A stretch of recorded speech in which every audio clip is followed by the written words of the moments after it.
जो लोग daily join करते हैं वो ज्वाइन कर ही चुके हैं। तो जब हम ऑब्जेक्ट ओरिएंटेड प्रोग्रामिंग पढ़ते हैं तो इंटरव्यू में एक बहुत ही कह सकते हैं फ्रीक्वेंटली आस्क्ड क्वेश्चन होता है फ्रेशर लेवल पर। नो मैटर आप ऑब्जेक्ट ओरिएंटेड प्रोग्रामिंग जावा में पढ़कर जा रहे हैं या डॉट नेट में पढ़ के जा रहे हैं या आप पाइथन में पढ़कर जा रहे हैं।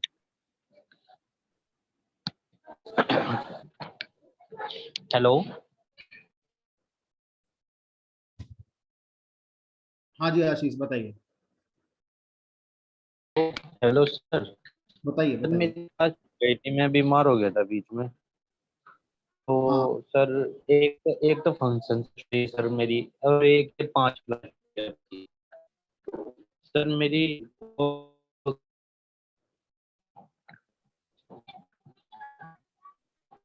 वो बैच नहीं है क्या सर? सर आपकी पाइथन का वॉइस बहुत ब्रेक फंक्शन हो से रही है, चल। कुछ भी समझ नहीं आ रहा आप क्या कहना चाह रहे हैं। सर फंक्शन से चलाओ और बैच नहीं है क्या सर? हेलो आप एक सर, काम बैच करिए, नहीं है क्या? आप मुझे क्लास के बाद कॉल करिएगा। आप क्या कहना चाह रहे हैं? आप कुछ छूट गया था आपका बीच में, जी जी जी। तो अब आप दूसरे बैच में ज्वाइन करना चाहते हैं। जी जी जी। तो अभी तो कोई दूसरा बैच नहीं है जो बहुत पीछे हो। एक बैच है जिसमें लूपिंग चल रहा है जो कि स्टार्टिंग में है फिर अभी। ठीक है सर, वहां से करा दो। आप एक काम करिएगा, आप क्लास के बाद मुझे आप व्हाट्सअप कर देना अपना नाम आईडी, और जो आपका ये वाला ग्रुप है जो 530 वाला है, इससे आप एग्जिट हो जाइए। जी उसको फिर मैं आपको जी जी। 130 वाले बैच में डाल दूंगा, ठीक है? ठीक है सर। चलो।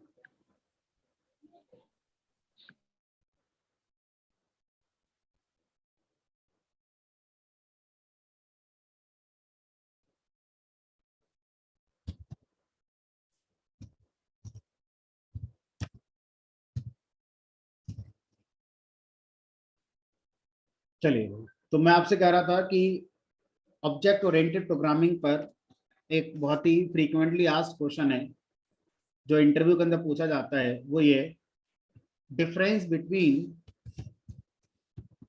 Concrete and abstract class. Concrete class और एब्स्ट्रैक्ट क्लास में क्या डिफरेंस होता है? ये बहुत ही ज्यादा फ्रीक्वेंटली आस्क्ड क्वेश्चन।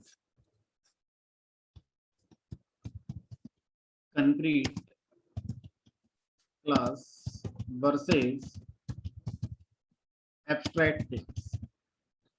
तो इसको आज हमें कंप्लीट करना है और माइट भी इसके आगे हम आज बढ़ जाएंगे। तो हर वो क्लास जो पाइथन में आज तक आपने बनाई है वो हमारी कंक्रीट क्लास कैटेगरी में आएगी। ऐसा क्यों मैंने कहा है? बाय डेफिनेशन किसी भी क्लास को कंक्रीट क्लास तब कहते हैं जब आप उस क्लास का ऑब्जेक्ट क्रिएट कर पाए। अभी तक आपने जितनी भी क्लासेस बनाई हैं, आप किसी भी क्लास का ऑब्जेक्ट क्रिएट कर सकते हैं। तो ऐसी क्लास जिसका ऑब्जेक्ट क्रिएट किया जा सके उसे हम कंक्रीट क्लास कहते हैं। और एब्स्ट्रैक्ट क्लास वो क्लास होती है जिसका ऑब्जेक्ट क्रिएट नहीं किया जा सकता। अभी हम सिंटैक्टिकली चीजों को समझेंगे, फिर इसके यूसेज को भी जानेंगे कि ऐसी क्लास का यूज कहां पर होता है। ठीक है, बट अभी हम समझ रहे हैं कि ये होता क्या है। तो कंक्रीट क्लास वो क्लास होती है जिसका हम ऑब्जेक्ट बना सकते हैं। ऑब्जेक्ट बनाने के प्रोसेस को इंस्टेंशिएशन कहते हैं। तो अगर आप किसी बुक में पढ़ेंगे तो आप पाएंगे definition, concrete class is a class that can be instantiated. Instantiated का मतलब होता है इंस्टेंस का बनना, मतलब ऑब्जेक्ट का क्रिएशन होना।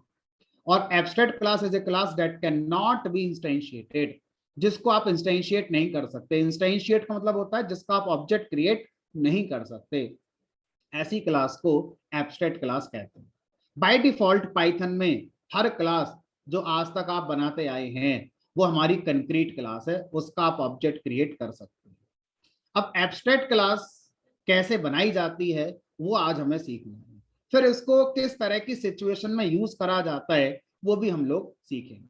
ठीक है, तो एब्स्ट्रैक्ट क्लास ऐसी क्लास होती है जिसका आप ऑब्जेक्ट क्रिएट नहीं कर सकते।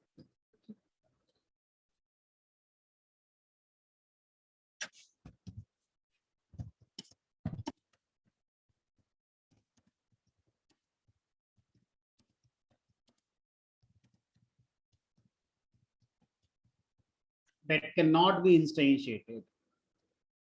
It means object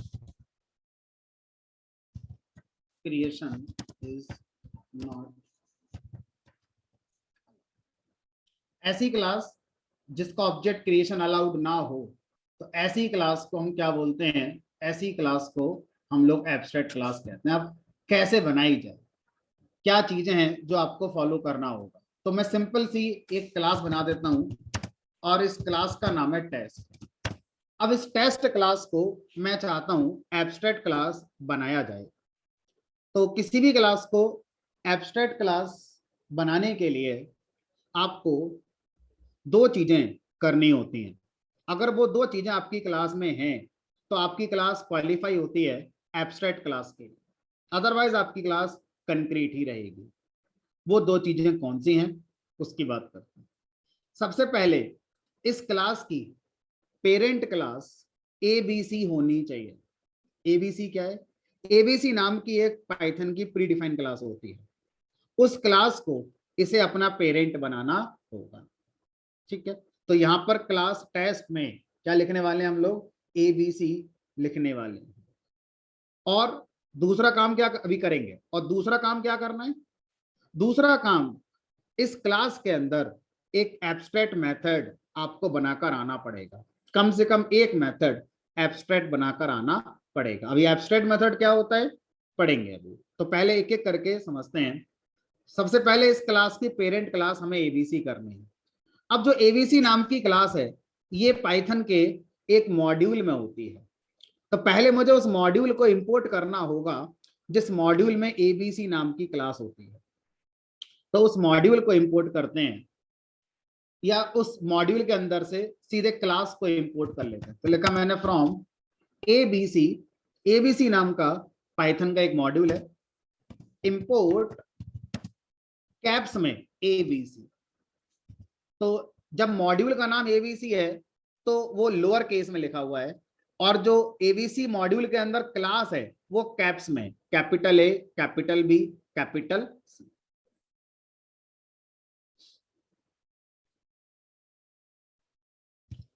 भाई आप लोगों से एक रिक्वेस्ट है, जो लोग रिकॉर्डिंग करते हैं वो 5:30 तक आके ज्वाइन कर लिया करें, है ना। क्लास के बीच में आप ऐसा करते हैं तो थोड़ा डिस्टर्बेंस हो जाता है। कोशिश करिए आप टाइम पर आ जाएं, बेटर है।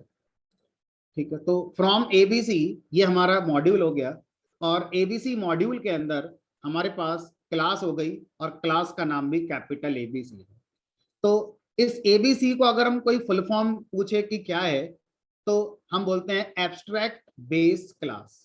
तो अगर इसकी फुल फॉर्म, वैसे तो कोई फुल फॉर्म नहीं है, अपने आप में क्लास का नाम एबीसी ही है, लेकिन इसका सिग्निफिकेंस है एब्स्ट्रैक्ट बेस क्लास। ठीक है, तो अब क्या करेंगे, यहाँ पर एबीसी को मैंने पेरेंट बना दिया, ये हो गया मेरा पहला काम। और अभी हमने क्या करा? अभी हमने क्लास को खाली छोड़ दिया। तो अब क्या हम इस क्लास को एब्स्ट्रैक्ट क्लास मान लें, सिर्फ क्लास अपना पेरेंट एबीसी बना ले? हमने कहा नहीं, इतने से नहीं होगा। अगर मैं अभी भी इस क्लास का ऑब्जेक्ट बनाऊंगा तो परफेक्टली बन जाना चाहिए, कोई एरर नहीं आनी चाहिए। बन गया, कोई एरर नहीं आई। अगर नहीं बनता तो एरर आ जाती, मतलब अभी ये कंक्रीट ही है। अब दूसरा रूल जो आपको फॉलो करना है, दूसरा रूल है कि इस क्लास के अंदर आपको एक एब्स्ट्रैक्ट मेथड बनाना होगा। एब्स्ट्रैक्ट मेथड क्या होता है? अगर आप सी बैकग्राउंड से आते हैं तो आप इस पॉइंट को ऑलरेडी जानते हैं। अगर आप जावा .NET बैकग्राउंड से आते हैं तब भी आप इस पॉइंट को जानते हैं। और अगर आप पहली बार पाइथन पढ़ रहे हैं तो हम अभी हम सीख ही लेंगे कि एब्स्ट्रैक्ट मेथड क्या होता है। तो सबसे पहले हमें इस वर्ड को समझना होगा कि ये जो वर्ड है एब्स्ट्रैक्ट, इसका क्या कोई डिक्शनरी मीनिंग है? क्या इस वर्ड का कोई डिक्शनरी मीनिंग होता है? क्योंकि अगर हम इसका डिक्शनरी मीनिंग जान पाए तो जो सेंस डिक्शनरी मीनिंग में है वही सेंस प्रोग्रामिंग लैंग्वेज के अंदर जरूर रहा होगा। तो एब्स्ट्रैक्ट वर्ड को हम कहाँ कहाँ किस किस सिचुएशन में यूज करते हैं। इमेजिन करिए आप एटीएम जाते हैं, एटीएम में अपना कार्ड इंसर्ट करते हैं, वो आपसे आपकी डिटेल पूछता है और आपको करेंसी काउंट करके दे देता है। आपको पता चला कि अंदर कैसे ये काम हो रहा है, क्या पता अंदर कैसे क्या चल रहा है। तो आपके लिए क्या है एब्स्ट्रैक्शन। एब्स्ट्रैक्शन का मतलब होता है अगर इसको हम डिक्शनरी में जाकर ढूंढेंगे तो इसका हिंदी मीनिंग निकलेगा निचोड़, सारांश। यानी कि आपको कहानी नहीं बतानी है, आप मुझे बस इसका एक आउटलाइन बता दो कि कैसे करने से यह हो जाएगा। अब अगर आपसे मैं कहूं कि भाई गर्मी लग रही है, एसी ऑन कर लेते हैं। अब एसी का आपने बटन ऑन कर दिया और कूलिंग होनी शुरू हो गई। अब मैंने आपसे पूछा अच्छा ये बताओ ये एसी काम कैसे करता है, ये कूलिंग करने कैसे लगा, तो अब आप उसमें इंटरेस्टेड नहीं होंगे कि एसी कूलिंग कैसे करता है, क्योंकि आपके लिए क्या है वो एब्स्ट्रैक्शन। आपको क्या दिया जा रहा, निचोड़, एक बटन दे दिया गया और उस बटन को प्रेस कर दो, एसी कूलिंग करना शुरू कर देगा। तो अगर आप आसपास की चीजों को उठाकर देखें, किसी भी चीज को, लैपटॉप, मोबाइल, सब एब्स्ट्रैक्शन ही तो दे रहे हैं आपको। आपको तो इंटरफेस दे दिया गया है, बटन बनाकर दे दिए गए, इस पे क्लिक करो ये हो जाएगा, उस पे क्लिक करो वो हो जाएगा। अब बिहाइंड द सीन क्या प्रोसेस होता है उसको क्या करना हमें जानकर, इसको हम बोलते हैं एब्स्ट्रैक्शन। एक कॉन्टेक्स्ट समझ में आ गया। एब्स्ट्रैक्ट वर्ड या एब्स्ट्रैक्शन शब्द का कॉन्टेक्स्ट होता है कि आपको कहानी नहीं बतानी, डिटेल नहीं बतानी, इनसाइट नहीं बतानी है, आपको बस एक आउटर लेयर पर एक बात बतानी है कि ऐसा करने से ये हो जाता है। अंदर क्या हो रहा है हमें वो जानने की जरूरत नहीं है। ठीक है, तो वहां पर एब्स्ट्रैक्शन, एब्स्ट्रैक्ट जैसे वर्डों का इस्तेमाल किया जा सकता है। अब हम अभी तक पाइथन के अंदर मेथड बनाते हैं, तो मैंने एक मेथड बनाया, मान लीजिए ये क्या कर रहा है, ये हमारा किसी अकाउंट में डिपॉजिट करने वाला काम करता है। अब कितना अकाउंट डिपॉजिट करेगा, किस ऑब्जेक्ट में डिपॉजिट करेगा, वो आपसे ये आर्गुमेंट में पूछ रहा है। ठीक है, ओटीपी वगैरह जो भी है वो आपसे ये पूछ रहा है, और उसके बाद आपने यहाँ पर अपना डेटाबेस कनेक्टिविटी का कोड लगाकर जो भी लॉजिक लिखना था वो आपने यहाँ पर लिख दिया। ठीक है, तो अब अगर मैं आपसे कहूं ये जो मेथड है, ये मेथड तो exact logic, exact implementation contain करता है कि डिपॉजिट के अंदर क्या क्या कोड लिखा गया वो आप जानते हैं, जो भी आपने लिखा है। अगर मैं आपसे कहूं मुझे एब्स्ट्रैक्ट मेथड बनाना है, तो इसका मतलब होगा कि आप सिर्फ ये बताइए मेथड का नाम क्या होगा, मेथड के कितने पैरामीटर होंगे, बस। इसके अंदर क्या लिखा जाएगा मुझे बताने की जरूरत नहीं है, मुझे इतना ही काफी है कि डिपॉजिट मेथड का नाम डिपॉजिट है, स्पेलिंग DEPOSIT है, लोअर केस में है, और इसमें इतने पैरामीटर हैं, दैट्स इट। मुझे अंदर कहानी सुनाने की जरूरत नहीं है। अच्छा ये बात कौन कह सकता है कि मुझे कहानी मत सुनाओ, अंदर क्या लिखा है मुझे बस नाम बता दो।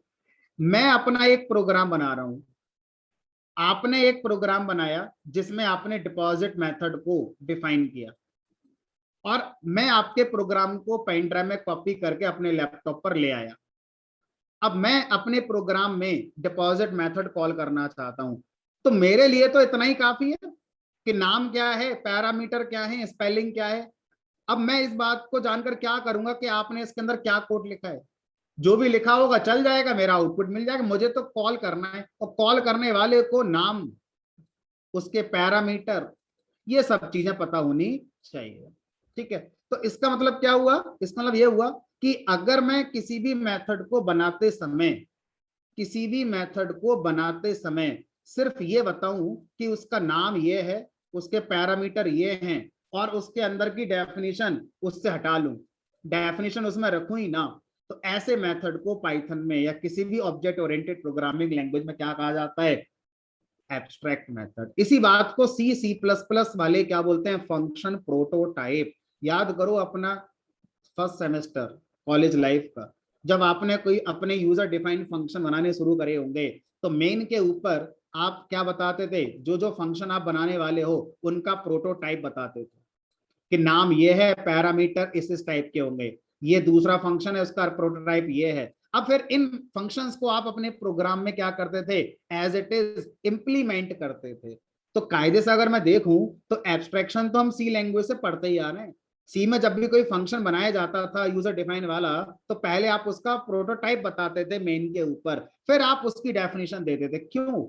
जिसको ये प्रोग्राम दिया जाए उसको अंदर पूरा कोड गो थ्रू करने की जरूरत नहीं पड़ेगी, सिर्फ शुरू की 5-6 लाइन देखकर समझ जाएगा कि इसमें क्या क्या फंक्शन होंगे और उनके नाम क्या क्या होंगे और वो क्या क्या पैरामीटर लेते होंगे। इंप्लीमेंटेशन जानने की मुझे जरूरत नहीं है, वो आगे मिल जाएगी, बट इतना देखकर ही मैं समझ जाऊंगा कि आपके प्रोग्राम में आपने क्या क्या फंक्शन बनाए होंगे। तो ये फंक्शन प्रोटोटाइपिंग जो होती थी सी के अंदर, वो फंक्शन एब्स्ट्रैक्शन का कॉन्सेप्ट था हमारा। यही चीज पाइथन के अंदर मुझे करनी है। मुझे यहाँ पर एक फंक्शन बनाना है, मान लो इस फंक्शन का नाम मैंने जस्ट शो कर दिया, और हम जानते हैं पाइथन में जो मेथड है वो self वाला। अब मैं चाहता हूं कि ये जो मेथड है एब्स्ट्रैक्ट मेथड बने, इसमें मैं कोई भी डेफिनेशन नहीं लिखूंगा। तो आपने बताया था कि पाइथन में जब भी कोई मेथड बिना डेफिनेशन के लिखा जाता है तो एम्प्टी इंडेंटेड ब्लॉक बनाने के लिए कम से कम पास कीवर्ड तो लिखना ही पड़ेगा। तो क्या इस मेथड को मैं एब्स्ट्रैक्ट मेथड मानूं? हमने कहा नहीं। सिंटैक्टिकली किसी भी मेथड को एब्स्ट्रैक्ट मेथड बनाने के लिए उस मेथड में आपने सिर्फ पास स्टेटमेंट लिखना है और उसका नाम बताना है, उसके जितने पैरामीटर हैं वो बताने हैं, और उस मेथड पर एक डेकोरेटर लगाएंगे और उस डेकोरेटर का नाम होगा एब्स्ट्रैक्ट मेथड। एब्स्ट्रैक्ट मेथड नाम का एक डेकोरेटर होता है पाइथन का, method decorator static method decorator statement है, कोई और स्टेटमेंट नहीं है, हो सकते हैं इसके अंदर इंप्लीमेंटेड मेथड भी हो सकते हैं। तो ऐसे मेथड को एब्स्ट्रैक्ट मेथड और ऐसी क्लास को एब्स्ट्रैक्ट क्लास कहते हैं। बट एक सिंटैक्स एरर आएगी, ये जो एब्स्ट्रैक्ट मेथड डेकोरेटर है ये भी एबीसी मॉड्यूल के अंदर है, तो इसको भी इंपोर्ट करना।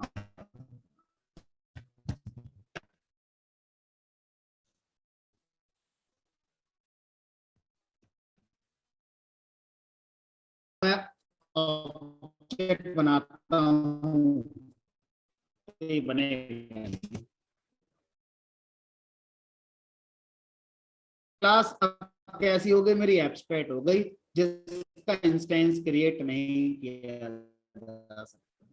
अगर आपने इन दोनों में से एक भी बार इसे नहीं बनाऊंगा, अब ये क्लास एब्स्ट्रैक्ट हमने का देख लेते हैं, नहीं है, ऑब्जेक्ट बन गया, आप इस ऑब्जेक्ट का यूज नहीं होगी, इसकी पेरेंट एबीसी करनी होगी और इसके अंदर कम से कम एक एब्स्ट्रैक्ट मेथड बनाना होगा।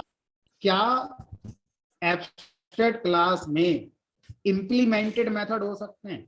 इंप्लीमेंटेड, मान लो एक फंक्शन बना दिया मैंने टेस्ट नाम, और इसकी मैं डेफिनेशन देने में इंटरेस्ट,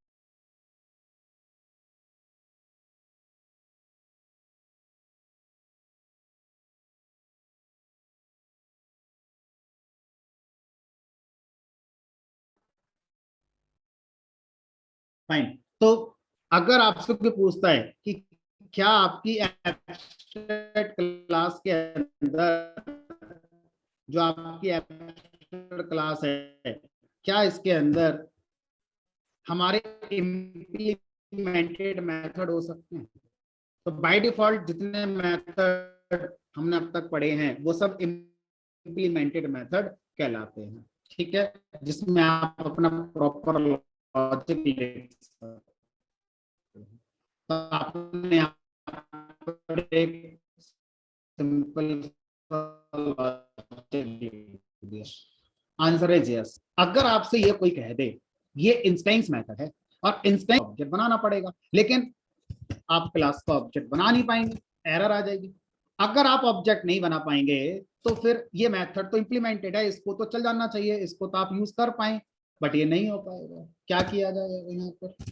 तो आप इस पॉइंट को भी समझने की कोशिश करिएगा कि आप एब्स्ट्रैक्शन के टॉपिक को इनहेरिटेंस के बाद पढ़ते हैं, तो इसमें कहीं ना कहीं इनहेरिटेंस वाला कॉन्सेप्ट भी आएगा।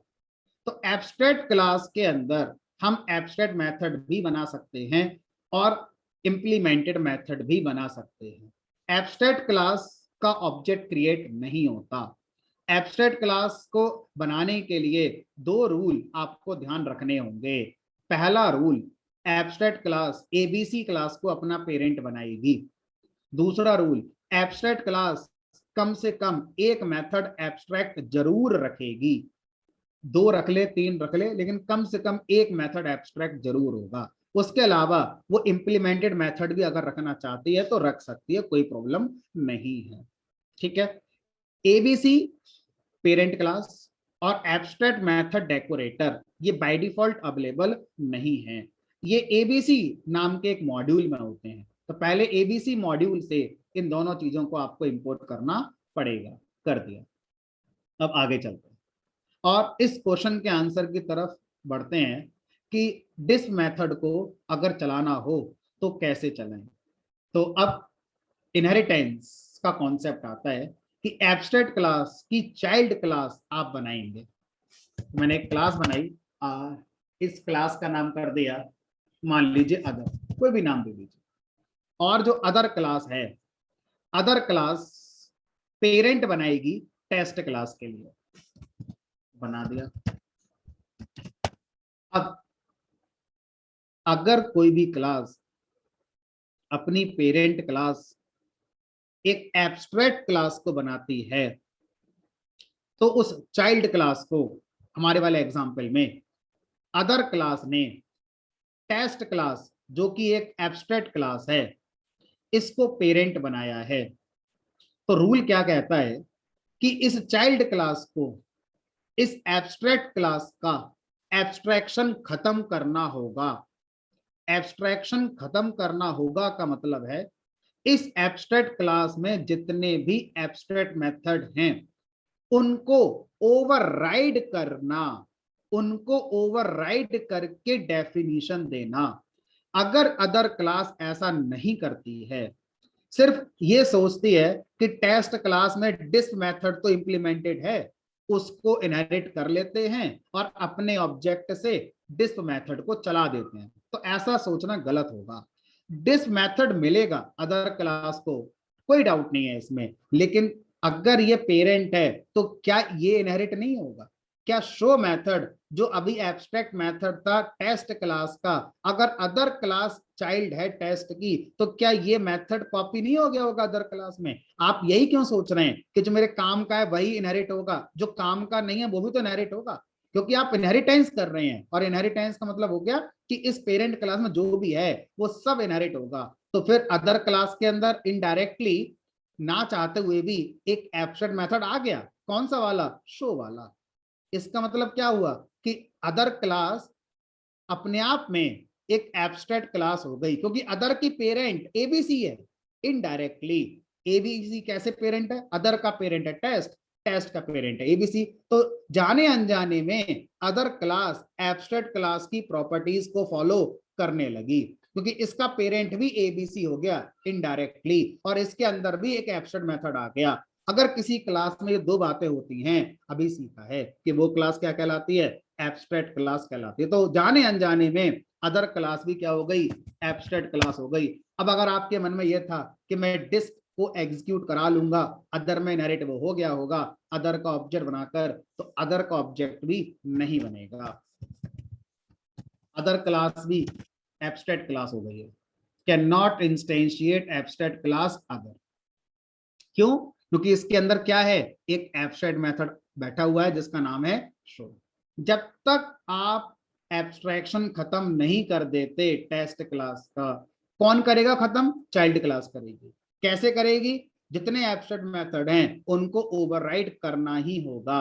अगर चाइल्ड क्लास ऐसा नहीं करती है तो चाइल्ड क्लास ऑटोमेटिकली क्वालिफाई हो जाती है एब्स्ट्रैक्ट के लिए, और अब चाइल्ड क्लास का भी ऑब्जेक्ट नहीं बनेगा। तो अब अगर आप चाहते हैं कि सर ऐसा नहीं हो, हम चाहते हैं कि भाई चाइल्ड क्लास एब्स्ट्रैक्शन खत्म करे, तो क्या करना होगा, यहाँ पर चाइल्ड क्लास को जो काम दिया गया था वो पूरा करे। क्या काम था? टेस्ट क्लास में जितने एब्स्ट्रैक्ट मेथड हैं उनको ओवरराइड करे। कितने हैं? हमने कहा अभी एक ही है, तो उस एक मेथड को ओवरराइड कर दे। तो यहां हमने लिख दिया डेफ शो सेल्फ,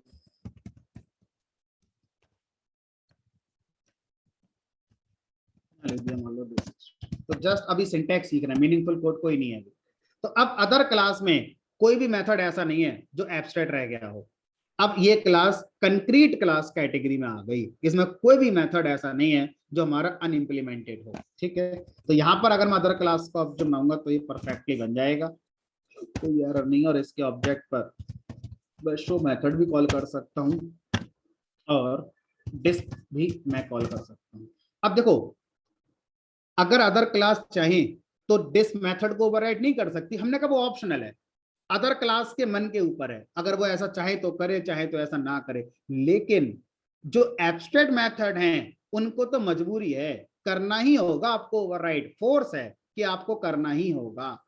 तो इस क्वेश्चन को इस तरह से भी इंटरव्यू के अंदर पूछा जा सकता है कि मान लीजिए एक क्लास है ए, उसके अंदर एक मेथड है M1, एक क्लास इसकी बनाई मैंने बी, आपको वो यूज केस बनाकर दे रहा है, यही बात है लेकिन यूज केस के साथ आपको समझनी है। एक क्लास है ए जिसके अंदर एक M1 मेथड है, एक क्लास है बी, अब बी क्लास चाइल्ड है। अब हम अगर बी क्लास से ये कहें कि बी क्लास M1 मेथड को ओवरराइड करिए, तो क्या बाय डिफॉल्ट चाइल्ड क्लास को पेरेंट क्लास के मेथड ओवरराइड करना जरूरी होता? आप बोलेंगे नहीं, ऑप्शनल है, चाइल्ड क्लास चाहे तो ओवरराइड करे, चाहे तो ओवरराइड ना करे। अगर आपको अब चाइल्ड क्लास को फोर्स करना है कि नहीं भाई आपको पेरेंट क्लास का ये मेथड ओवरराइड करना ही होगा, नहीं करोगे तो चाइल्ड क्लास एब्स्ट्रैक्ट क्लास बन जाएगी, चाइल्ड का एब्स्ट्रैक्शन हो जाएगा, चाइल्ड का ऑब्जेक्ट नहीं बन पाएगा, मतलब चाइल्ड का यूज नहीं हो पाएगा फिर आगे। तो कैसे करेंगे इस काम को? पेरेंट के अंदर इस मेथड को कैसा बना दें? Abstract method. तो एब्स्ट्रैक्ट मेथड को फोर्सफुली चाइल्ड को ओवरराइड करना ही होता है, अदरवाइज अगर नहीं करोगे तो एरर नहीं आएगी, लेकिन एक साइड इफेक्ट के लिए तैयार रहना कि अब ये क्लास कंक्रीट नहीं रही, अब ये क्लास एब्स्ट्रैक्ट हमारी बनकर तैयार। तो आई होप आपको एब्स्ट्रैक्ट क्लास और कंक्रीट क्लास का जो कॉन्सेप्ट है वो समझ में आ गया होगा। अब मैं आपको एक यूज केस बनाकर दिखाता हूं कि किस तरह की सिचुएशन में एब्स्ट्रैक्ट क्लास यूज करी जाती है और कहां पर हम कंक्रीट क्लास का यूज करते हैं। ठीक है, तो अगर मैं आपसे कहूं कि अभी मैंने आपको जो इनिशियली एग्जांपल लिए थे, एसी वाला एग्जांपल लिया था, मोबाइल वाला, लैपटॉप, तो किसी भी डिवाइस को आप देखें तो हर डिवाइस को ऑपरेट करने के लिए जो यूजर होता है वो इंटरनल वर्किंग पे नहीं जाता, जो इंटरनल वर्किंग है उस डिवाइस के अंदर जो हो रही है उस पे नहीं जाता, और इस डिवाइस ने एक कोई इंटरफेस दे रखा है। इंटरफेस मतलब कोई एक ऑप्शन दे रखा है जब बटन लगे होते हैं ऑन ऑफ के, कुछ और ऑप्शन दे रखे हैं, तो ये बटन वगैरह यहाँ दे रखे हैं। अब ये चाहे आप टीवी मान लो, चाहे एसी मान लो, चाहे एटीएम की मशीन मान लो, कुछ भी मान लो, इंटरनल वर्किंग यूजर को नहीं पता चल रही क्या है, और उस इंटरनल वर्किंग को छुपाने के लिए एक इंटरफेस की लेयर बनाई गई है जहां पर बटन्स आते हैं। यूजर इस इंटरफेस के लेयर से इंटरेक्ट करता है, और यूजर को अगर इस बटन पर दिखाया है कि ये हमारा डिपॉजिट का बटन है, ये चेक बैलेंस का बटन है, अगर एटीएम को एग्जांपल ले रहा हूं, ये आपका पिन चेंज करने का बटन है, ये किसी और का बटन है, तो यूजर अगर इस बटन पे क्लिक करता है पिन चेंज वाले पे, तो पीछे जो वर्किंग है वो पिन चेंज वाली ही चलनी चाहिए, ऐसा ना हो डिपॉजिट वाली चलनी शुरू हो जाए। इस बात का मैं ध्यान रखना पड़ेगा। तो हम क्या बोल सकते हैं, ये जो लेयर है, ये लेयर इस यूजर और ये जो इंटरनल इंप्लीमेंटेशन है इसके बीच में काम कर रही है एज इंटरफेस। तो इस तरह की लेयर को डिजाइन करने के लिए जो कॉन्सेप्ट लाया गया पाइथन के अंदर वो एब्स्ट्रैक्ट क्लास का कॉन्सेप्ट है। इस तरह की लेयर को जावा में दो तरह से डिजाइन कर सकते हैं, एब्स्ट्रैक्ट क्लास से भी डिजाइन कर सकते हैं, और जावा में इंटरफेस नाम का ही टॉपिक होता है, इंटरफेस टॉपिक से भी इसको डिजाइन किया जा सकता है। पाइथन के अंदर इंटरफेस नाम से कोई टॉपिक नहीं होता, एब्स्ट्रैक्ट क्लास को ही इंटरफेस हम कंसीडर करते हैं। अलग से कोई इंटरफेस कीवर्ड नहीं है, अलग से कोई इंटरफेस नाम का टॉपिक जावा में नहीं होता, पाइथन में नहीं होता, जावा में होता है, आई थिंक सी शार्प में भी होता है, ठीक है। बहरहाल तो ये जो इंटरफेस लेयर है इसी को एब्स्ट्रैक्ट क्लास से दिखाने की हम कोशिश करते हैं। थोड़ा सा और प्रोग्रामेटिक एग्जांपल में लेता हूँ, ये तो रियल वर्ल्ड का एग्जांपल हो गया, एक प्रोग्रामेटिक एग्जांपल लेता हूं जहां पर आपको एब्स्ट्रैक्ट क्लास की नीड महसूस होगी। मान लीजिए ये एक बैंक है और बैंक ने आपको एक डेबिट कार्ड इशू किया हुआ है, आप उस डेबिट कार्ड का यूज करके ट्रांजैक्शन कर सकते हैं। अब उस ट्रांजैक्शन को परफॉर्म करने के लिए हमें कोड करना होगा, तो बैंक वाले ने अपने सर्वर पे, बैंक का सर्वर है, इस सर्वर पे थोड़ी देर के लिए मान लेते हैं एक क्लास बनाइए और इस क्लास का कोई भी नाम रख देते हैं, जो आपका मन करे वो नाम रखते हैं, और इस क्लास के अंदर मेथड इंप्लीमेंट किया हुआ है डिपॉजिट, प्रॉपर कोड यहाँ लिखा हुआ है, प्रॉपर डेटाबेस इंटरेक्शन इसमें हो रहा है, ठीक है। यहाँ पर एक मेथड बना रखा है, मान लीजिए विड्रॉ करने का, प्रॉपर कोड यहाँ पर अच्छा सा लिखा हुआ है जो डेटाबेस इंटरेक्शन के साथ चलता है, ठीक है। अब ये बैंक का सर्वर एक कंप्यूटर पे इंस्टॉल कर दिया गया है। सर्वर एक सॉफ्टवेयर होता है, सर्वर कोई हार्डवेयर नहीं होता, सर्वर एक सॉफ्टवेयर होता है जो किसी भी लैपटॉप पे इंस्टॉल कर सकते हो। आप जब जेंगो पढ़ोगे तो जेंगो में भी एक सर्वर की जरूरत पड़ती है। तो ये आपका कोई मशीन है, इस मशीन पर आपने बैंक का सर्वर इंस्टॉल कर दिया और उस सर्वर के ऊपर बैंक ने डिपॉजिट विड्रॉ फंक्शन बना के डाल दिया, और मान के चलते हैं ये पाइथन की क्लास है। अब ये पेटीएम की वेबसाइट या पेटीएम की ऐप है, ठीक है। अब पेटीएम के अंदर ये जो यूजर है, ये यूजर पेटीएम से इंटरेक्ट करता है पेमेंट करने के लिए, है ना, किसी भी तरह का। अब आप पेटीएम में वॉलेट में ऐड करना चाहते हैं या डायरेक्ट यूपीआई करना चाहते हैं, किसी भी तरह से आपको अपना पैसा यहाँ से विड्रॉ करना है, यानी कि अकाउंट में ऐड करना है, इसका मतलब है यहाँ पर विड्रॉ करना चाहते हैं, है ना। तो अब ये बताओ, पेटीएम के जो प्रोग्रामर हैं जब पेटीएम को बना रहे होंगे, ध्यान से समझना यूज केस, ये जो पेटीएम के प्रोग्रामर, ये तो यूजर हो गए, हम और आप लोग हो गए यूजर हो गए, इनको छोड़ो, है ना। वो प्रोग्रामर जो पेटीएम का कोड बना रहे हैं, है ना, इनकी बात करते हैं हम, इनके नजरिए से सोचते हैं, ये वो टीम है जो पेटीएम का कोड बना रही है। अब इनको अपने अंदर से क्या करना होगा, इस डिपॉजिट नाम के मेथड को कॉल कराना होगा। तो अब ये जो प्रोग्रामर हैं, प्रोग्रामर की नजर से सोचना, अगर आपको रैंडम मॉड्यूल का कोई फीचर यूज करना है तो कैसे करोगे। मैंने कहा ओटीपी जनरेट करो, तो अब आप बोलेंगे रैंडम मॉड्यूल में एक रैंडिंट नाम का मेथड होता है जो हमसे लोअर लिमिट अपर लिमिट मांगता है। अच्छा, ये बात अगर आपको नहीं पता होती तो क्या आप रैंडम मॉड्यूल को, उस मेथड को यूज कर पाते? हमने कहा नहीं कर पाते। जब तक आपको ये पता ना चल जाए मेथड का नाम क्या है, उसकी स्पेलिंग क्या है, उसमें कितने पैरामीटर जा रहे हैं, वो हमें वापस क्या कर रहा है, तब तक मैं उस मेथड को यूज नहीं कर सकता, स्पेशली कब, जब वो किसी और ने बनाया हो। अब रैंडम मॉड्यूल आपने बनाया, हमने कहा नहीं, वो तो किसी और ने बनाया। ओएस मॉड्यूल में इतने फंक्शंस हैं, अगर आप किसी का भी यूज करना चाहते हैं तो पहले आपको क्या पता होना चाहिए, जो भी फंक्शन आप यूज करना चाहते हैं ओएस मॉड्यूल का, उसका प्रोटोटाइप, लाइक उसका नाम, उसके पैरामीटर, तभी तो यूज कर पाएंगे।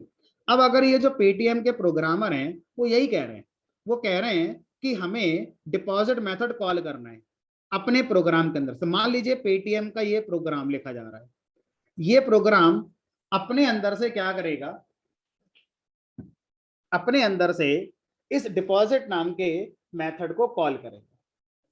तो ये बात कैसे पहुंचाई जाए यहां पर, क्या, ध्यान से समझना। पहला तरीका है कि इन फंक्शंस की इंफॉर्मेशन इन प्रोग्रामर्स को देने के लिए मैं बैंक वाले से बोलूंगा इस क्लास को पेन ड्राइव में कॉपी करके दे दो, और वो पेन ड्राइव में इनको दे दूंगा, फिर ये प्रोग्रामर देख लेंगे कि फंक्शन के नाम क्या क्या हैं। अगर बैंक वाला अपनी क्लास हमें दे देगा तो उस पर बचा क्या, सारा कोड तो हमने उसका देख लिया। तो बैंक वाला सिक्योरिटी इशू, वो कभी तैयार नहीं होगा इस क्लास को पेन ड्राइव में देने के लिए और आपको ये बताने के लिए कि मैंने क्या क्या फंक्शन बनाए थे इस क्लास को, वो कभी नहीं देगा। क्या करें, पहला तरीका फेल हो गया।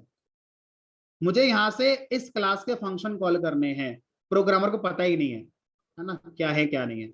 दूसरा तरीका दूसरा तरीका है डॉक्यूमेंटेशन बना दो। मतलब इस क्लास को जिसने बनाया, मान लो ये प्रोग्रामर वो है जिसने इस क्लास को बनाया, तो इस प्रोग्रामर से बोलेंगे भाई एक डॉक्यूमेंट बनाओ, है ना। उस डॉक्यूमेंट में लिख दो कि इस क्लास में इतने इतने फंक्शंस हैं, इस फंक्शन में ये पैरामीटर है, और इस पैरामीटर से ये काम होता है, इस पैरामीटर से ये काम होता है, ये फंक्शन ये काम करेगा, करने के बाद ये वापस करेगा। जो आप शिफ्ट टाइप करके पढ़ते हैं ऐसे करके, है ना, किसी भी फंक्शन को आप शिफ्ट टाइप करके ऐसे पढ़ लेते हो ना कि कौन क्या होता है ऐसे करके, ठीक है। तो इसी तरह से आप डॉक्यूमेंटेशन बना दो और वो डॉक्यूमेंटेशन आप इसको दे देंगे। हमने कहा फिर से समस्या आ जाएगी, ध्यान से समझिएगा।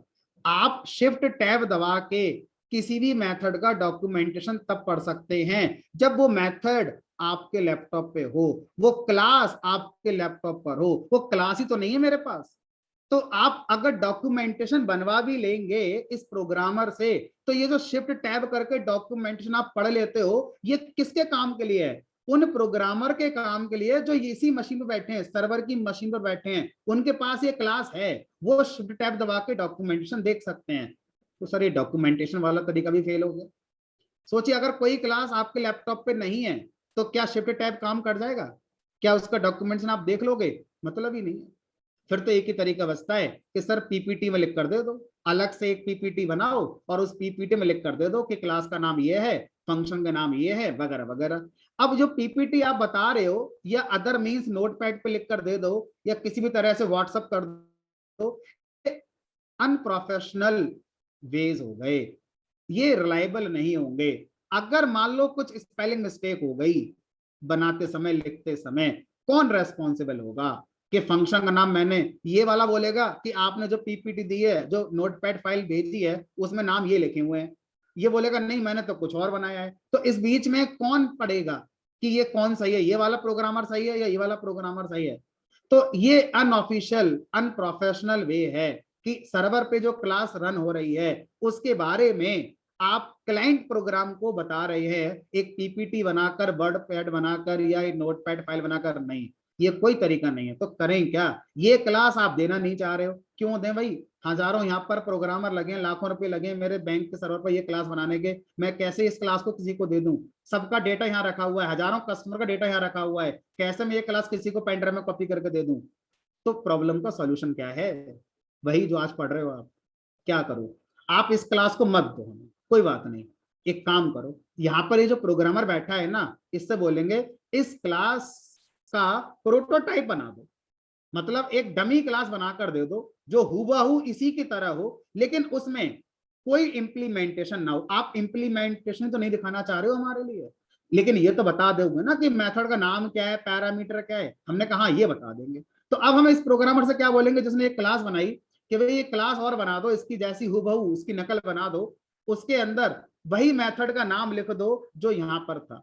तो यहाँ पर अब डेफिनेशन दे दिया और यहाँ पर इसको एब्स्ट्रैक्ट मेथड बना दिया। इसको भी क्या बना दिया, इस क्लास के अंदर एक एब्स्ट्रैक्ट मेथड बना दिया। जितने भी इस क्लास में मेथड की इंप्लीमेंटेशन थी सबका एब्स्ट्रैक्ट मेथड बनाकर हमने इस क्लास में लिख दिया। इस क्लास को पेन ड्राइव में कॉपी करके व्हाट्सएप करके किसी भी तरह से इन प्रोग्रामर को दे दिया जाएगा। अब इन प्रोग्रामर को समझ में आ गया कि सर्वर पे जो क्लास रखी हुई है उसमें एग्जैक्ट मेथड के नाम क्या क्या होंगे, क्योंकि ये टेक्निकल ये हमारी क्लास बनी हुई है, लेकिन इसमें सिर्फ क्या है, एब्स्ट्रैक्शन है, इसमें इंप्लीमेंटेशन नहीं है। अब आप एक यहाँ पर क्रॉस क्वेश्चन कर सकते हैं कि सर अब गारंटी क्या है कि स्पेलिंग मिस्टेक नहीं होगी? मान लो जिस प्रोग्रामर ने, ध्यान से सुनना, जिस प्रोग्रामर ने ये डमी क्लास बनाई, बाई मान लीजिए उससे मिस्टेक हो गई, स्पेलिंग डिपॉजिट की जगह कुछ और लिख गया, पैरामीटर इधर उधर हो गए, तो अब कौन गारंटी लेगा कि ये जो एब्स्ट्रैक्ट क्लास यहां जा रही है इसमें वही मेथड है जो यहां पर इंप्लीमेंटेड है? समझ पा रहे हो क्या मैं कहना चाह रहा हूं? अब इस क्वेश्चन का आंसर समझिए और आप सीधे उस पॉइंट पर आ रहे हैं जो मैंने आपको पढ़ा दिया है। पहले इस प्रोग्रामर को हम बोलेंगे इंप्लीमेंटेशन मत दो, पहले इस क्लास को बनाओ। ध्यान से सुनना, पहले इस क्लास को बनाओ, इस एब्स्ट्रैक्ट क्लास को बनाओ, इसमें डिपॉजिट मेथड का नाम जो लिखना है वो लिखो, स्पेलिंग मिस्टेक करनी है कर दो, जो करना है कर दो, ये एब्स्ट्रैक्ट क्लास बनाओ। बना दी भई हमने, और यही एब्स्ट्रैक्ट क्लास की एक कॉपी अपने पास रखो और इसकी एक कॉपी क्लाइंट प्रोग्राम को दे दो। अब क्लाइंट प्रोग्राम तो फ्री हो गया, ठीक है। अब सर्वर पे इस एब्स्ट्रैक्ट क्लास का काम तो कुछ है नहीं, इसमें इंप्लीमेंटेशन तो है नहीं। अब क्या बोलेंगे इस प्रोग्रामर से, भाई प्रोग्रामर अब एक काम करो, अब एक्चुअल क्लास बनाओ और वो एक्चुअल क्लास इस एब्स्ट्रैक्ट क्लास को पेरेंट बनाएगी। जो ऐप भी आप इंप्लीमेंटिंग क्लास बनाने जा रहे हैं, डेट इज कंक्रीट क्लास बनाने जा रहे हैं, ये इस एब्स्ट्रैक्ट क्लास को अपना पेरेंट बनाएगी। अब इस क्लास की मजबूरी है, क्या मजबूरी है कि अगर इसने अपना पेरेंट एक एब्स्ट्रैक्ट क्लास बनाई है तो इसको उन्हीं मेथड को ओवरराइड करना होगा। भले यहां स्पेलिंग मिस्टेक हो गई है मेथड के नाम लिखने में, कुछ भी हो गया है, जो आपने यहां मेथड बनाए थे वही गए हैं क्लाइंट के पास और वही मेथड अब इस क्लास को मजबूरी हो गई उसी नाम के ही ओवरराइड करने होंगे। नाम चेंज करके ओवरराइड यहां पर ये नहीं कर सकता, करेगा तो एरर आ जाएगी। क्यों? क्योंकि पेरेंट क्लास का रूल है कि अगर पेरेंट क्लास एब्स्ट्रैक्ट क्लास है तो उसके जितने मेथड हैं एब्स्ट्रैक्ट वाले वो सारे ओवरराइड करने हैं। तो इस तरह की सिचुएशन में एब्स्ट्रैक्ट क्लास का यूज किया जाता है। अब अगर मैं आपको एक हायरार्की में इस पूरे कॉन्सेप्ट को बता दूं, तो एब्स्ट्रैक्ट क्लास, ध्यान से सुनना, abstract class is A blueprint, is a blueprint. आप बोलेंगे सर ब्लूप्रिंट तो क्लास भी होती है जो आपने पहले दिन पढ़ाई थी कहानी, हमने कहा नहीं, आगे सुनो। Abstract class is A blueprint for for concrete classes, for concrete classes. Concrete classes के लिए ब्लूप्रिंट है। कंक्रीट क्लास अपनी अपनी ना चलाएं, कंक्रीट क्लास वही करें जो उसके ब्लूप्रिंट ने कहा है। फोर्स करवाओ, पेरेंट बना दो एब्स्ट्रैक्ट क्लास को। अब कंक्रीट क्लास को अपने रास्ते पर नहीं चलना है, जैसा उसको कहा जा रहा है वैसे ही करना है। और ये काम कैसे कराया जाएगा? एब्स्ट्रैक्ट क्लास बना के कराया जाएगा, ठीक है। अब जो कंक्रीट क्लास है ये भी तो ब्लूप्रिंट थी। पहले दिन जब आपने हमें ऑब्जेक्ट ओरिएंटेड प्रोग्रामिंग का कॉन्सेप्ट सिखाया था तब उस दिन ये नहीं था, उस दिन क्लास ही थी और वो क्लास कंक्रीट ही थी। तो अब वो भी तो एक ब्लूप्रिंट थी, वो भी तो टेम्पलेट थी, वो भी तो एक डिजाइन थी। आगे ध्यान से पढ़ो, concrete class is A blueprint for creating objects, for creating objects. तो कौन किसके लिए ब्लूप्रिंट है ये बड़ा इंपॉर्टेंट है। ये एक सार हो गया एब्स्ट्रैक्ट क्लास, कंक्रीट क्लास और ऑब्जेक्ट का। तो इंडस्ट्री के अंदर जब हम एक प्रोफेशनल कोड लिखते हैं, हाई लेवल प्रोजेक्ट बनाया जाता है, तो इसी हायरार्की के अकॉर्डिंग बनाया जाता है। जो टॉप लेवल हमारे प्रोजेक्ट मैनेजर्स होते हैं जिनकी सैलरी लाख रुपए महीने होती है, उनका काम सिर्फ एब्स्ट्रैक्ट क्लास बनाना होता है, उनका काम यही होता है। और फिर उसके बाद जो 2 से 4 साल के एक्सपीरियंस वाले होते हैं उनका काम होता है कंक्रीट क्लासेस बनाना। अब इनको अपना दिमाग कम लगाना है,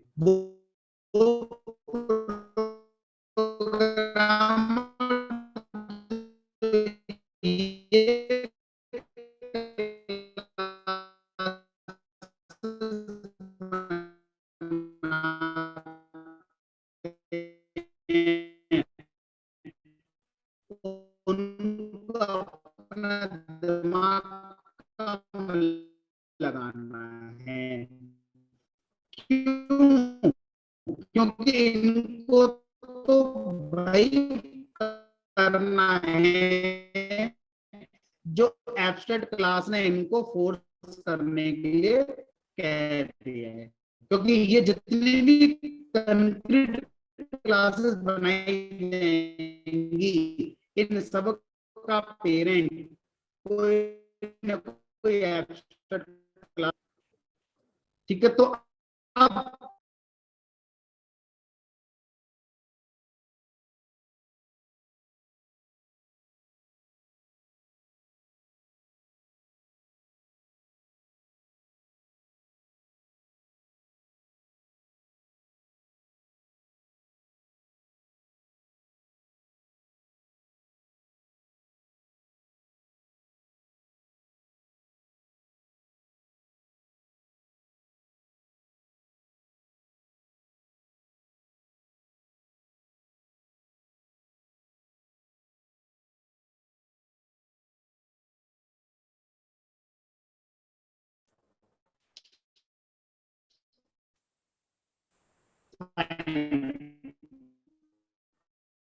तो इस तरह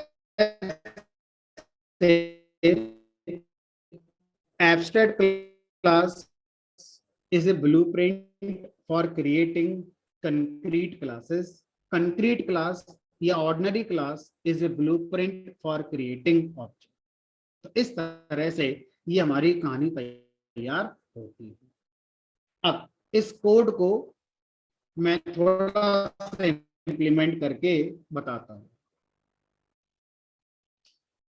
इसी बैंक वाले एग्जाम्पल को मैं आपको इस कोड में इंप्लीमेंट करके बताता हूँ। तो मैंने क्या करा, एक क्लास बनाई और इस क्लास का नाम कर दिया मान लीजिए अकाउंट। अब ये जो अकाउंट क्लास है, इस क्लास को मैं एब्स्ट्रैक्ट क्लास की तरह बना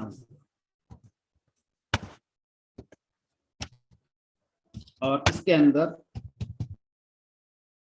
मैं एक मेथड बना रहा हूं।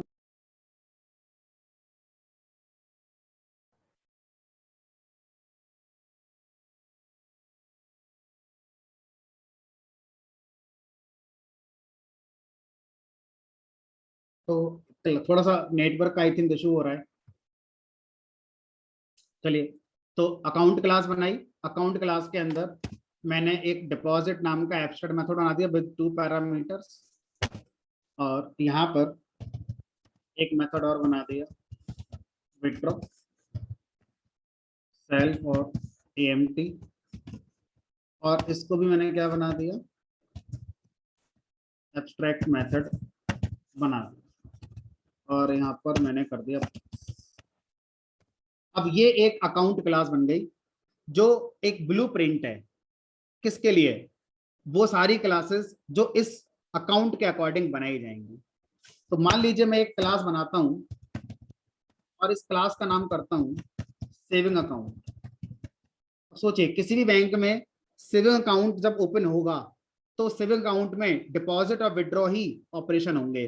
अब वो ऑपरेशन जो भी होंगे, अब जो भी सेविंग अकाउंट ओपन होगा उसमें क्या क्या ऑपरेशन होंगे, इस क्लास को डिसाइड करने की जरूरत नहीं है। इसे बस क्या करना है, अपनी क्लास को पेरेंट बना देना है अकाउंट नाम की क्लास। अब इसे वही करना है जो इससे कहा जा रहा है, इससे ज्यादा नहीं करना। अब अकाउंट क्लास जितने एब्स्ट्रैक्ट मेथड अपने अंदर यहाँ लेकर आ रही है, उतने ही मेथड का यहाँ पर इंप्लीमेंटेशन इस क्लास को देना होगा।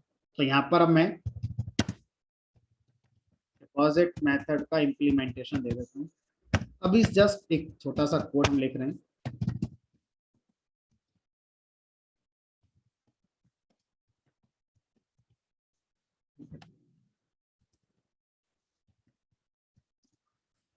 इसी तरह से हमने इंप्लीमेंटेशन दे दिया।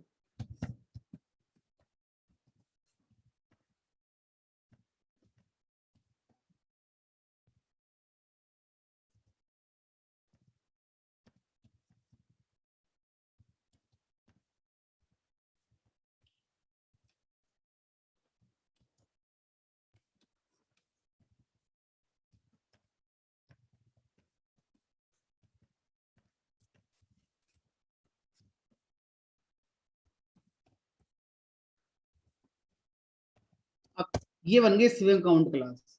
सेविंग अकाउंट वाले को क्या करना है उसको नहीं पता, लेकिन उसने अपना पेरेंट बना लिया एब्स्ट्रैक्ट क्लास। अब पता चल गया उसे क्या करना है।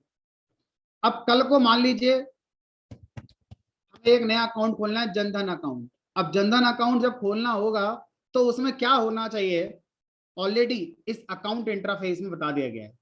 आप नया अकाउंट बनाएंगे नए टाइप का, मान लो कल को एक नई गवर्नमेंट आ जाए और बैंक वालों से कहे ये वाला अकाउंट खोलो, तो बैंक वाले उस अकाउंट को कोड में अपने सॉफ्टवेयर में जो अपडेट करेंगे, तो वो लोग जो सॉफ्टवेयर बनाने वाले हैं सिंपली क्या करेंगे, न्यू अकाउंट, कोई भी अकाउंट मान लो मैंने बना दिया यहाँ पर न्यू अकाउंट, ठीक है। सिर्फ क्या करना है, यहाँ पर उनको अकाउंट को अपना पेरेंट बनाना है। अब उन्हें अपने आप समझ में आ जाएगा कि जो नए टाइप का अकाउंट खुलवाया जा रहा है उसमें क्या करना है, वही करना है जो इस अकाउंट इंटरफेस में करना है।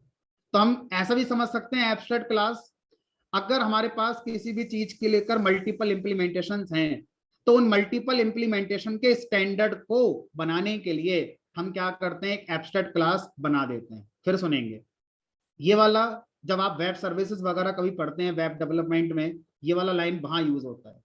जब आप मल्टीपल इंप्लीमेंटेशन किसी भी एक चीज की बनाते हैं और उनमें एक स्टैंडर्ड चाहते हैं, तो आप क्या करते हैं, आप इस तरह की एब्स्ट्रैक्ट क्लास बना सकते हैं। इस लाइन को मैं आप एक छोटे लेवल पर आपको समझाने की कोशिश करूंगा। इस तरह से यहां पर भी आप कर सकते हैं। इसको चलाओगे चलाओगे तो चली जाए। अब मान लीजिए जो मैंने अभी बोला था स्टैंडर्ड वर्ड, उस स्टैंडर्ड वर्ड का एब्स्ट्रैक्ट क्लास से क्या लिंक है, उसको समझाने की मैं कोशिश करता हूँ। मैंने यहाँ पर एक क्लास बनाई और इस क्लास का नाम मैंने कर दिया माई सॉर्टर, और इस माई सॉर्टर क्लास के अंदर एक मेथड है जिसका नाम है सॉर्ट। तो मैं आपको जो कोड बनाकर दिखा रहा हूं, ये क्यों बनाकर दिखा रहा हूं, मुझे ये समझाना है कि एब्स्ट्रैक्ट क्लास एक स्टैंडर्ड को रिप्रेजेंट करती है। इस बात को समझाने के लिए मैं एक छोटा सा कोड बनाकर आपको दिखा रहा हूं। ठीक है, मैंने एक क्लास बनाई माई सॉर्टर, और इस सॉर्टर क्लास में आपने सॉर्ट करने का लॉजिक लिखा है। और मान लीजिए ये जो लॉजिक लिखा है, ये आपने सॉर्टिंग यूजिंग बबल सॉर्ट किया हुआ। ठीक है, कोई बात नहीं। अब किसी और ने एक क्लास बनाई, उसका नाम कर दिया मान लीजिए आवर सॉर्टर। ये भी सॉर्ट करने वाला काम करती है, लेकिन इसने क्या करा, अपने मेथड का नाम सॉर्टिंग रख दिया। अपने मेथड का नाम सॉर्टिंग रख दिया और ये प्रिंट, और यहां लिख दिया सॉर्टिंग यूजिंग कीप सॉर्ट। एक क्लास मैंने और बनाई जिसका नाम कर दिया न्यू सॉर्टर, और ये क्लास भी क्या करती है, सॉर्टिंग करने के लिए हमें एक मेथड अवेलेबल कराती है। लेकिन इस क्लास में जो मेथड का नाम है वो कुछ और है, और मेथड का नाम है सॉर्टर।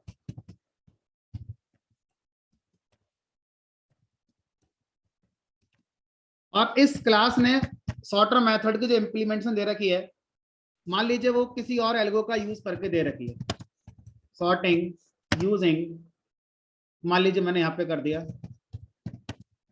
Quick sort. अब कॉन्सेप्ट है कि मेरे पास 3 क्लासेस हैं, एक माई सॉर्टर, एक आवर सॉर्टर और एक न्यू सॉर्टर।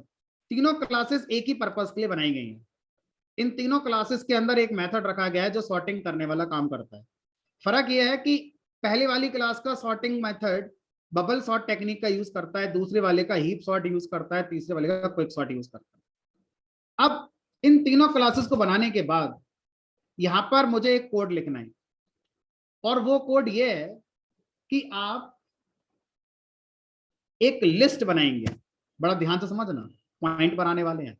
और उस लिस्ट के अंदर आप क्या करेंगे, इन तीनों क्लासेस के ऑब्जेक्ट बनाएंगे, उनको रखेंगे। हमने कहा चलो रख लेते हैं।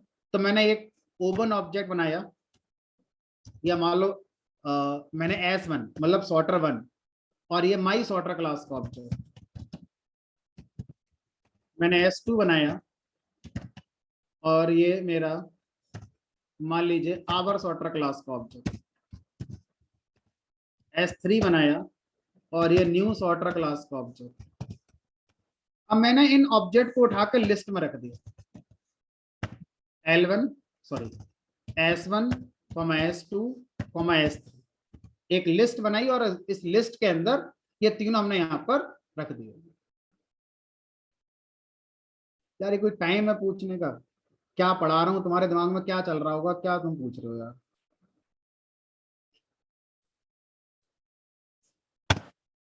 मैंने एक लिस्ट बनाई, और इस लिस्ट के अंदर हमने क्या करा, इस लिस्ट में ये 3 ऑब्जेक्ट मैंने रख दिए। S1 जो सॉर्टर क्लास का ऑब्जेक्ट है my sorter, S2 our sorter class का ऑब्जेक्ट है, S3 न्यू सॉर्टर क्लास का ऑब्जेक्ट है।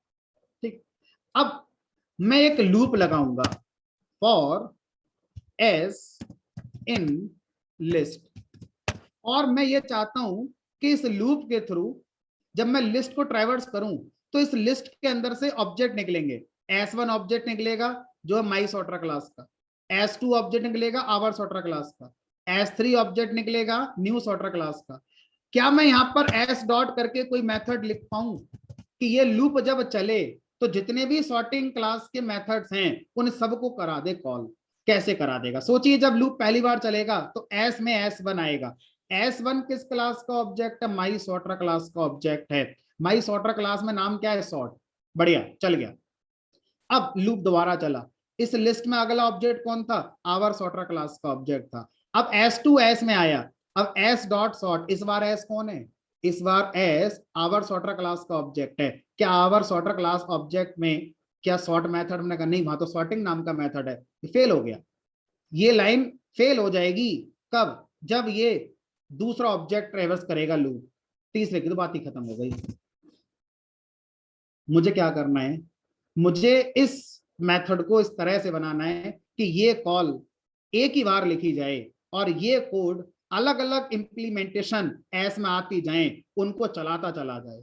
तो ऐसा तभी हो सकता है जब ये तीन क्लास जिसने बनाई उसको फोर्स करो कि भाई अपने अपने मेथड का नाम अपनी अपनी पसंद का नहीं रखना है, क्योंकि जहां पर आप तीनों का यूज हो रहा है वहां पर कोड में प्रॉब्लम आ रही है। जिसने ये क्लास बनाई उसको समस्या नहीं आ रही है, लेकिन जिसने इस क्लास के यूज करना है अपने रिक्वायरमेंट के हिसाब से वो फंस गया, उसको प्रॉब्लम आ रही है। और प्रॉब्लम इस बात को लेकर है कि अगर इन तीनों ने स्टैंडर्ड मान लिए होते, तीनों ने मेथड का नाम सेम रखा होता, तो ये कोड पास हो जाता।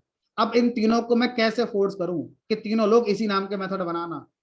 स्टैंडर्ड दे दो, एक स्टैंडर्ड बनाकर इन तीनों को दे दो। अब इन तीनों को वो बात माननी होगी। कैसे बनाए वो स्टैंडर्ड? हमने कहा उसी को एब्स्ट्रैक्ट क्लास कहते हैं। तो यहां पर मैंने क्लास बनाई और क्लास का नाम जस्ट रख दिया सॉर्टर। सिंपल सॉर्टर क्लास बना दी जो एबीसी को इंप्लीमेंट कर रही है, और इसके अंदर एक एब्स्ट्रैक्ट मेथड बना दिया और उस एब्स्ट्रैक्ट मेथड का नाम कर दिया मान लीजिए सॉर्ट। और इसमें लिखकर छोड़ दिया। अब ये हो गया स्टैंडर्ड। अब जितनी भी क्लासेस कोई बनाना चाहता है सॉर्टिंग को इंप्लीमेंट करने की, बनाए, उसका नाम क्या रखेगा? फ्री, जो चाहे वो रखे, लेकिन मेथड का नाम इस स्टैंडर्ड के अकॉर्डिंग।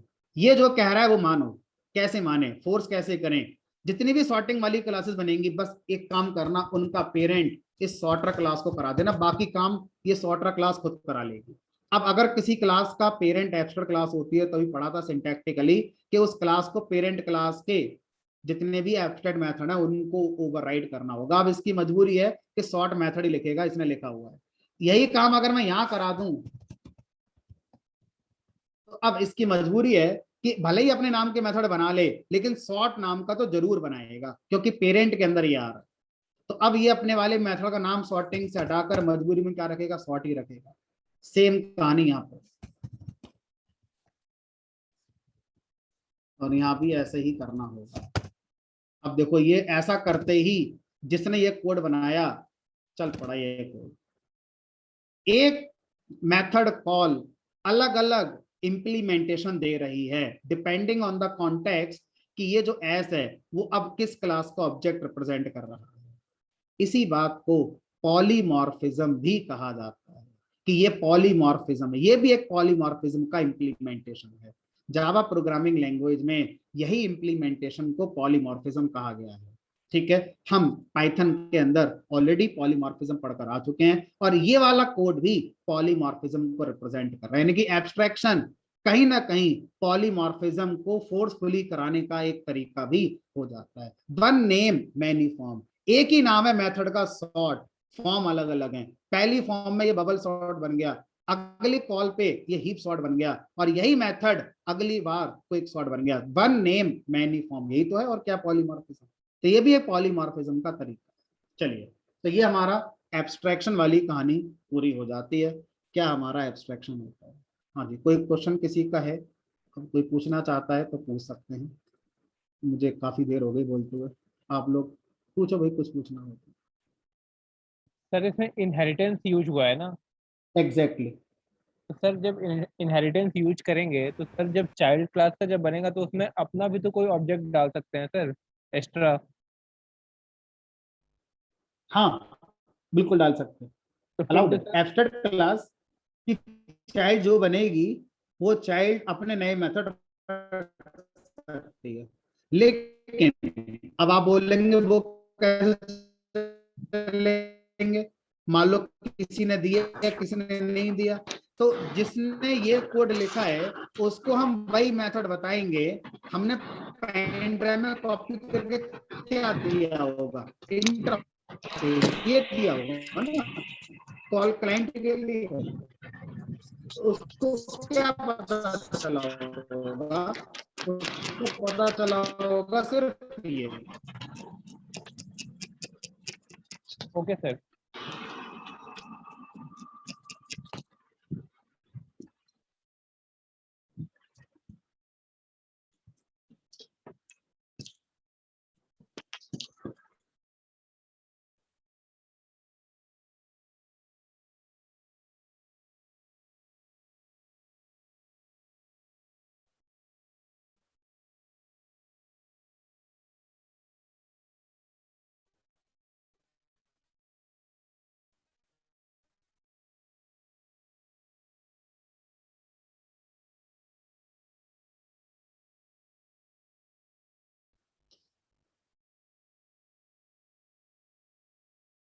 तो जो क्लाइंट को हम बताते हैं, और भाई किसी को क्वेश्चन आज की।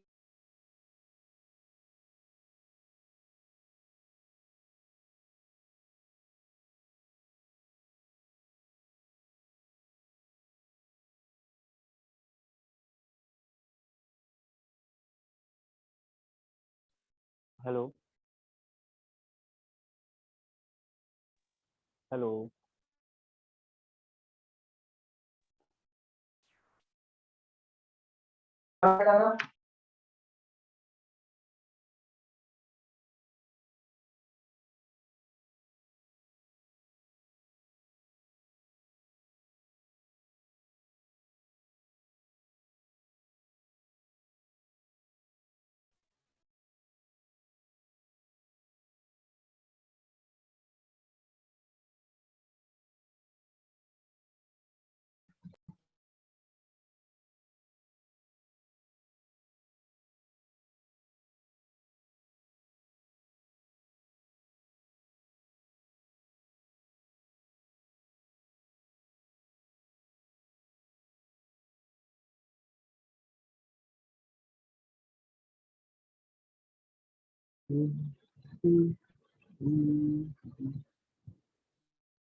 हेलो सर, लीव करने के लिए बोल नेटवर्क रहे इशू हैं ग्रुप में। सब लग रहा है लीव के लिए नेटवर्क बोल इशू रहे हैं, नेटवर्क इशू हो गया सर, कभी लीव करने के लिए बोल रहे हैं। सब जा सकते हैं। हेलो हेलो, कोई रिकॉर्ड